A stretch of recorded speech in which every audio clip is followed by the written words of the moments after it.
Nshuti bavandimwe bene data ndabaramukije cyane, amahoro y'Imana bane namwe kandi Uwiteka abishimire, umwami Imana bakomeze ababere byose muri byose. Nukuri ndanezerewe muri aka kanya ku bwanyu, umwami Imana rero akomeze abashyigikire, muri abantu b'umumaro, muri abantu b'igikundiro, muri abantu b'igiciro cyinshi. Rero muri aka kanya tugiye kuganira ku magambo avuga ngo menya Yesu Kristo umwakire mu mibereho yawe, nibwo uzaba ubashije gusobanukirwa Yesu Kristo.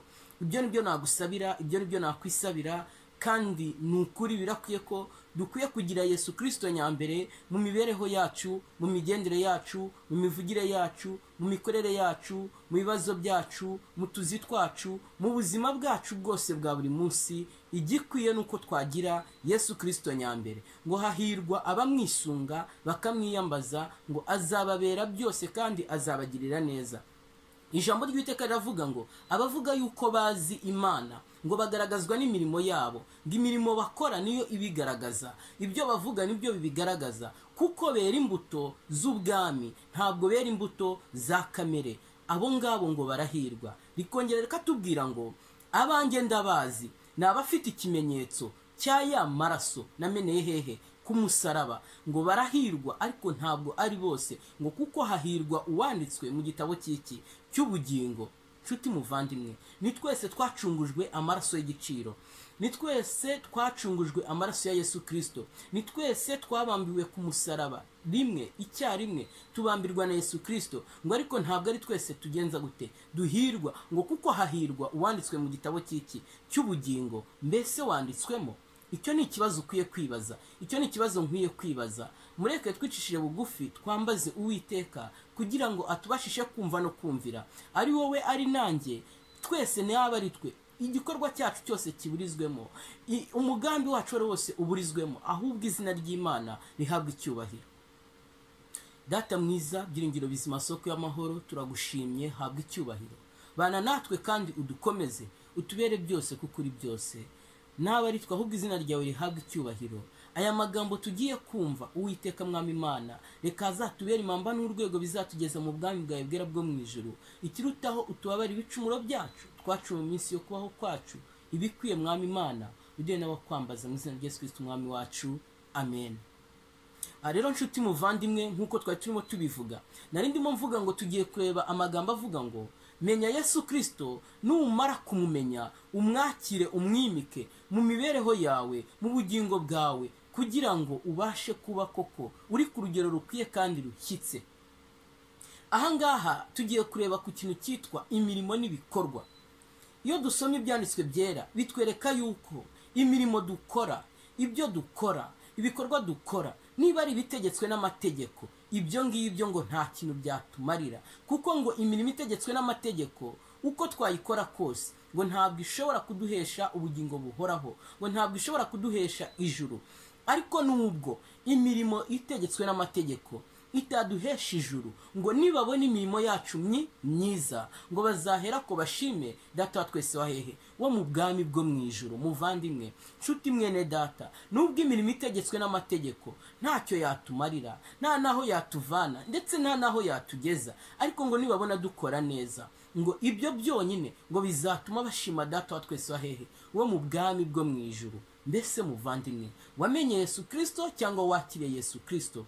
Isuzume mu buzima bwawe, mu mibereho yawe, mu migendere yawe, urebe koko nimba warakiriye Yesu Kristo nk'umukiza mu bugingo bwawe, nk'umukiza mu mibereho yawe. Maze niba utaramwakiriye, waramumenye gusa, uhindure unanamwakire, kuko nibyo bifite ishingiro, kuko nibyo bifite agaciro kurenza ibindi byose wibwira. Haleluya. Ndashaka kubaha agatekerezo k'umuntu wari uri mu iteraniro ry'abantu benshi cyane barimo basenga, ariko ahangaha ntabwo mpamya yuko aba bantu bari bahuje umutima, nuko ngo mu gusenga kwabo bari bateranye, barimo bahimbaza, bari banezerewe, maze igihe cyo gutura kiragera. Mutega amatwi mwumve, ese koko waba warakiriye Yesu Kristo cyangwa waramumenye gusa? Kumwakira wumva bitakureba. Ngo nuko igihe cyo gutura kigeze, ngo barahagurutse baratura. Ngo ryari iteraniro ririmo abatunzi, ngo bafite amafaranga menshi,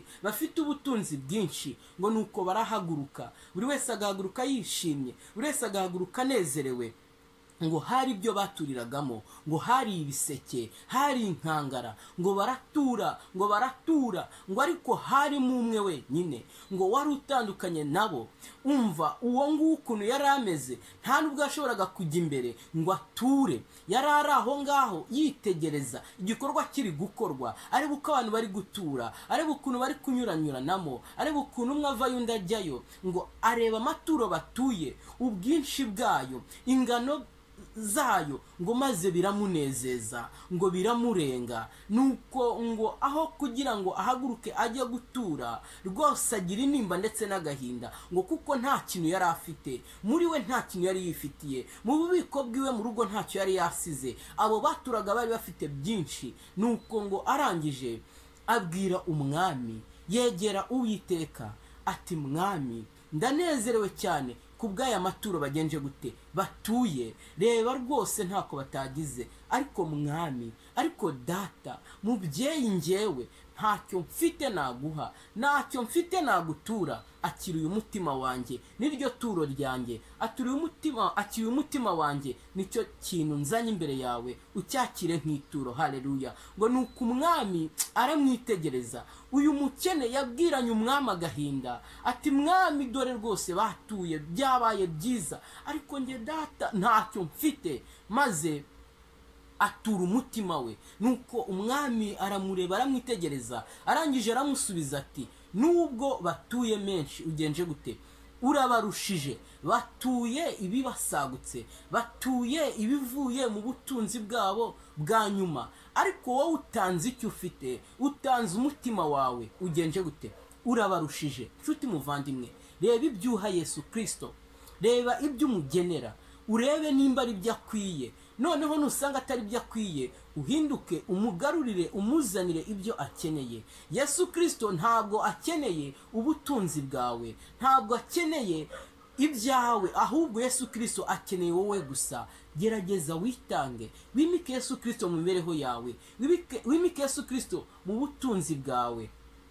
Nibyo koko gukiranukira Imana ni byiza, gutanga 1/10 n'amaturo ni ngombwa ndetse ni n'ingenzi, kuko ijambo ry'Imana riravuga ngo birakwiye yuko mu nzu y'Uwiteka haba ibyo gukora umurimo wayo, birakwiye ko mu nzu y'Uwiteka habamo ibyo kurya, habamo ibyo kunywa, ariko biri mu buryo bubiri. Harimo iby'amwuka n'iby'umubiri. Iby'umubiri ntago ari byo Uwiteka akeneye. Uwiteka akeneye iby'amwuka. Ijambo riragira riti, nimungeragereshe 1/10 n'iki n'amaturo, nanjye nzabagomora ku by'imigisha yanjye mu bwami bwa hehe bwo mu ijuru. Ariko muvandimwe, ushobora gutura kuko wamenye Yesu Kristo, ushobora gufasha kuko wamenye Yesu Kristo, ushobora kugira neza kuko wamenye Yesu Kristo, ariko ibyo ngibyo nimba ubikora kuko wamenye Yesu Kristo utaramwakiriye mu mibereho yawe, mu bugingo bwawe, ibyo byose ni ubusa, uravomera mu rutete. Igifite agaciro si ukumenya Yesu Kristo, igifite agaciro ntabwo ari ukumusobanukirwa, si ukumenya ibyiza yakoze, si ukumenya ibyo yagize, si ukumenya uburyo ki yabaye icyamamare, ahubwo igifite agaciro ni ukumwakira mu mibereho yawe, akakubera umwunganizi, akaguhindura, akakuboneza, akagutunganya, kuko ibyo nibyo bifite agaciro, naho kumumenya ntawe utamuzi. Haleluya. Ijambo riravuga ngo abanjye ndabazi, n'abafite ikimenyetso. Mbese muvandimwe, ikimenyetso uragifite? Ijambo rikatubwira ngo amasangira abere ntabwo ariyo masangira mugisha. Nshuti muvandimwe, gusangira idini, gusangira imyizerere, kuyoboka hamwe, kuyoboka kimwe, kwemera ibintu kimwe, ibyo twabyita nk'amasangira abere, ariko ntabwo ariyo masangira mugisha. Birashoboka ko waba usengana n'abantu bitiranya, uyu munsi wa none ukaba ubana nabo bitiranya, ukaba wibwira yuko kuba uri kumwe nabo icyo gihagije. Kanguka, sobanukirwa, jijuka, menya ko ukuri nyako kuri muri iri jambo ry'Imana. Ukuri nyakuri ni ukwakira Yesu Kristo mu mibereho yawe. Ijambo riravuga ngo dore iminsi yo kubaho kwanyu yose nagenje gute, narayirengagije. Nimungarukire, nimuze munyegere, nimuze munyigireho, kuko ndi umugwaneza kandi noroheje muki mu mutima. Uwo ni Yesu Kristo. Muvandimwe, hindura imibereho yawe, hindura imyitwarire yawe, hindura uko ugenda, wakire Yesu Kristo mu mibereho yawe bundi bushya. Umwakire, ureke kumumenya gusa, umumenye umusobanukirwa, ariko umwimike mu bugingo bwawe. Aho ngaho nibwo utazacirwaho iteka.